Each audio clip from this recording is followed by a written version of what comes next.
Notre monde est si vaste qu'il y a toujours de nouvelles choses à apprendre et que la science ne cessera jamais de nous surprendre.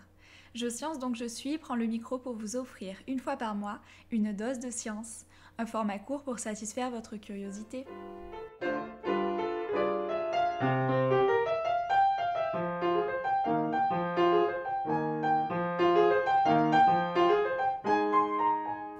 Salut, c'est Leïla pour l'épisode de Flash Science du mois.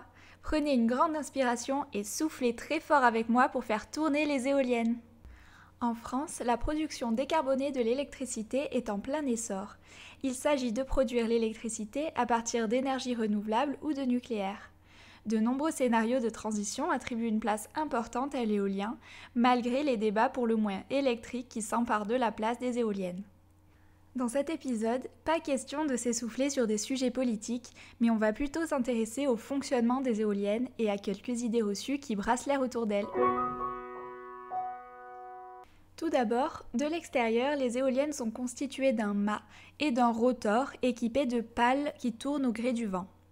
À l'intérieur, la production d'électricité est assurée par un système électronique adapté aux puissances très élevées. Il permet la production d'électricité à partir de l'énergie du vent et sera évoqué plus tard dans cet épisode. Plus le vent souffle fort sur les éoliennes, plus elles génèrent de la puissance électrique. C'est d'ailleurs pour cela qu'elles s'élèvent à une hauteur variant de 120 à 155 mètres, la puissance du vent augmentant avec l'altitude. Pour garantir la mise en mouvement du rotor, quelle que soit la direction du vent, le profil des pales de l'éolienne est dessiné comme une aile d'avion. Schématiquement, elles sont bombées d'un côté et plates de l'autre.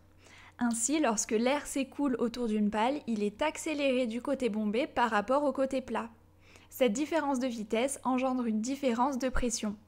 La force résultant de cette différence s'appelle la force de portance qui met la pale en mouvement.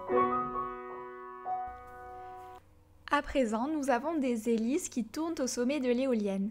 Mais comment ce mouvement produit-il de l'électricité ?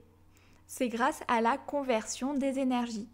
Le vent transmet son énergie cinétique, liée à sa vitesse et à la masse d'air déplacée, à l'hélice de l'éolienne. Celle-ci, en tournant, la convertit en énergie mécanique. À l'intérieur du mât de l'éolienne se trouve une bobine de fil conducteur et un aimant. L'aimant est alors mis en mouvement à l'intérieur de la bobine de fil conducteur par la rotation des pales de l'éolienne et ce mouvement permet la conversion de l'énergie mécanique en énergie électrique à la manière d'une dynamo.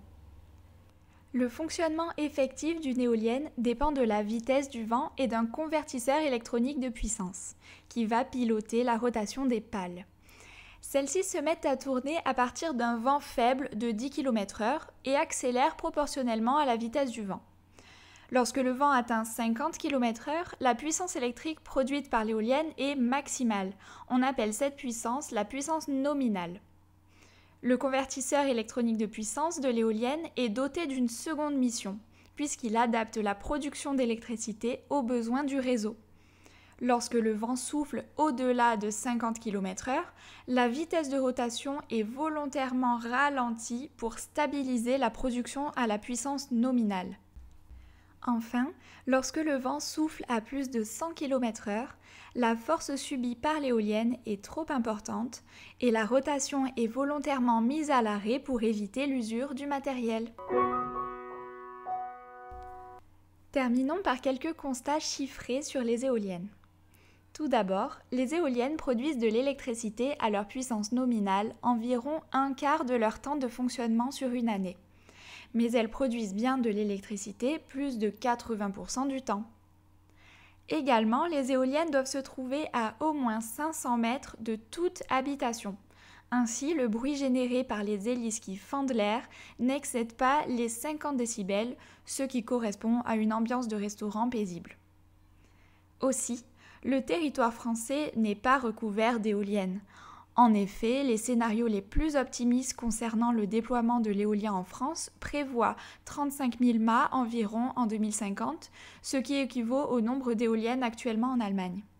Par rapport au réseau routier, le parc éolien occupe 5 fois moins de place.